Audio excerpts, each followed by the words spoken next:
আউযু বিল্লাহি মিনাশ শাইতানির রাজিম বিসমিল্লাহির রহমানির রহিম হামিদাও ওয়া মুসাল্লিয়াও ওয়া মুসাল্লিমা আম্মা বা'দ।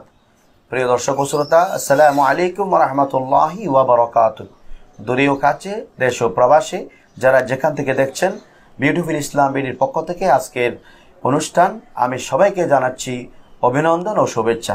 আজকে আরেকটি গুরুত্বপূর্ণ বিষয় আপনাদের সামনে উপস্থাপন করতে যাচ্ছি। সেই বিষয়টা হলো, আজকে আমাদের করোনা ভাইরাসের কারণে আমরা ঘরের মধ্যে সামাজিক দূরত্ব বজায় রেখে আমরা ঘরে নামাজ পড়ছি।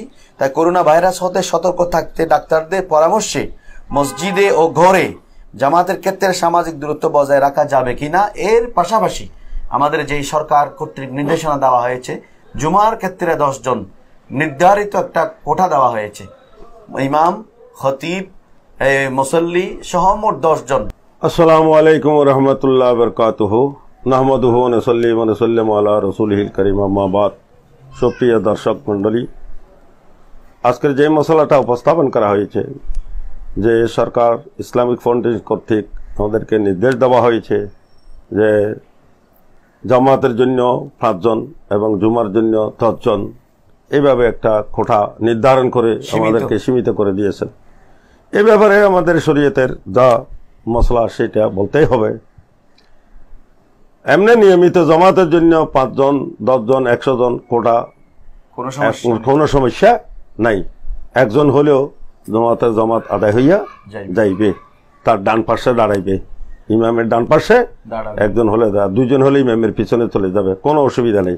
কিন্তু জুমার ক্ষেত্রে কিছু মশলা কি আছে, ভিন্ন আছে। কারণ জুমা আদায় করার জন্য কিছু কি আছে, শরায়েত আছে, কয়টি অনেক শর্ত আছে। তোর মধ্যে 6 নম্বর শর্ত হলো ইজনে আম। ইজনে আম মানে সাধারণ মানুষকে মসজিদে যাওয়ার এবং নামাজ পড়ার অনুমতি দেওয়া। এই শর্ত যদি ফত হয় তাহলে জুমা হবে না, তাহলে সেই সময় সেক্ষেত্রে জোহর নামাজ আদায় করতে হয়। জুমার অন্যতম শর্ত, এমনকি আমাদের মিল ফ্যাক্টরি বা আমাদের অনেক সংরক্ষিত স্থান যেখানে আইন শৃঙ্খলা বাহিনী থাকে, বাইরের পাবলিক যেতে পারে না, হ্যাঁ, সেখানেও তারা যদি জুমা আদায় করতে হয়, কিন্তু তারা গেট খুলে দিয়ে এবং সাধারণ মানুষকে যাওয়ার কি দিতে হবে, সুযোগ দিতে হবে এবং বলিয়ে দিতে হবে যেখানে সাধারণ মানুষ আসতে পারবে জুমা, তাহলে সেই সময় জুমার নামাজ আদায় করা যাবে। আর যদি না হয়, তাহলে ইজনে আম না হওয়ার কারণে সেখানে জোহর নামাজ পড়বে, জুমা হবে না। তো সুতরাং আমাদের এখানে জুমার মানে জামাতের জন্য ইমাম আবু হানিফা, ইমাম মুহাম্মদ রহমতুল্লাহ আলাইহি তরফাইন, ওনারা বলতেছেন জুমার নামাজের জন্য কতজন লোক আসতে পারবে, কতজন লোক হইলে জুমা হয়ে যাবে। ইমাম আবু হানিফা এবং ইমাম মুহাম্মদ রহমতুল্লাহ আলাইহির মতে ইমাম ছাড়া 3 জন, ইমাম ছাড়া 3 জন, এটার উপর ফতোয়া। আর ইমাম আবু ইউসুফ রহমতুল্লাহ আলাইহি বলেছেন ইমাম ছাড়া 2 জন, কিন্তু ফতোয়া তরফাইনের কলের উপর, ইমাম আবু হানিফা, ইমাম মুহাম্মদ রহমতুল্লাহ আলাইহির কথার উপর হলো ফতোয়া। অর্থাৎ সেটা কোন সময়, অর্থাৎ দরজা খোলা আছে, মানে সবকিছু খোলা আছে, মানুষ আস্তে আস্তে আসে নাই, শুধুমাত্র 3 জন মানুষ আছে, অর্থাৎ 3 জন নিয়ে কি হইতে পারবে, জুমা আদায় করতে পারবে। এটা হলো শর্ত, ইজনে আম থাকার শর্তে। আর যদি ইজনে আম যদি না থাকে, সাধারণ যদি অনুমতি না থাকে, মসজিদের দরজা যদি বন্ধ করে রাখে, তাহলে সেই সময় জুমা হবে না, বরং সেই সময় কি হবে, জোহর আদায় করবে। এই ব্যাপারে মুহিতে বুরহানি কিতাবের মধ্যে অনেক বিতফসিল লিখেছেন। ইমাম মোহাম্মদ রেজা জদ্দুল মুমতারের মধ্যেও তিনি অনেক মশলা কথার উপর কি লিখেছেন যে এখানে লিখেছেন একজন বাদশাহ, তিনি মানে সুলতান, যিনি যে জুমা আদায় করার জন্য সুলতান হাজির হওয়া শর্ত, সুলতানে হুকুম দিলেন জামে মসজিদের মধ্যে কি মানে জুমা আদায় করার জন্য, কিন্তু তিনি তার রাজপ্রাসাদের বা তার ভবনের বাড়িঘরের দরজা যদি খুলি দেয়, তাহলে সেই সময় এই জুমাটা কি হয়ে যাইবে, আদায় হইয়া যাইবে। আর যদি দরজা খুলি না দেয়, তাহলে সেখানে তিনি একাকী, সাধারণ মানুষ যাইতে পারবে না, একাকী তিনি অন্যান্য কর্মচারীদেরকে নিয়ে বা অন্যদেরকে নিয়ে তিনি জুমা আদায় করলে এটা আদায় হবে না, যেহেতু ইজনে আম পাওয়া না যাওয়ার কারণে।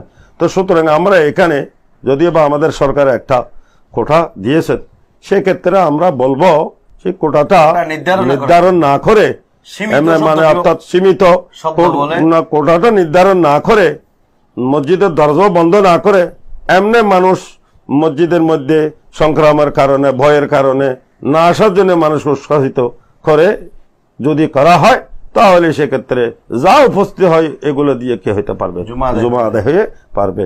আমার মনে হয় 10 জন কোঠা দেওয়া, মসজিদের দরজা বন্ধ করে দেওয়া, এই অবস্থার মধ্যে এটা জুমা আদায় হইতে পারে না, বরং ইজনে আমের বিপরীত। জুমা যে আদায় হওয়ার, সহি হওয়ার যে শর্ত অন্যতম, এই শর্তের বিপরীত হয়ে যাইতেছে, যার কারণে সেটা না দেওয়াই আমি মনে করি উত্তম জুমা আদায়ের জন্য। এমনি যা আসে মানুষ, 2 জন 4 জন 5 জন যা আসে, সে অবস্থার মধ্যে জুমা আদায় হইয়া যাইবে। এটাই হলো আমাদের শরীয়তের চূড়ান্ত ফায়সালা। সুবহানাল্লাহি ওয়া বিহামদি। প্রিয় দর্শক, খুব সুন্দর একটি আলোচনা আমরা শুনতে পেরেছি। আল্লাহ পাক রব্বুল আলামিন সবাইকে কবুল করুন এবং করোনার এই ভাইরাস থেকে যেন আমরা মুক্তি লাভ করতে পারি, আল্লাহ পাক সেই তৌফিক দান করুন, আমিন। ওয়া আখিরু দাওয়ানা আলহামদুলিল্লাহি রাব্বিল আলামিন। ওয়াসসালামু আলাইকুম ওয়া রাহমাতুল্লাহি ওয়া বারাকাতুহু।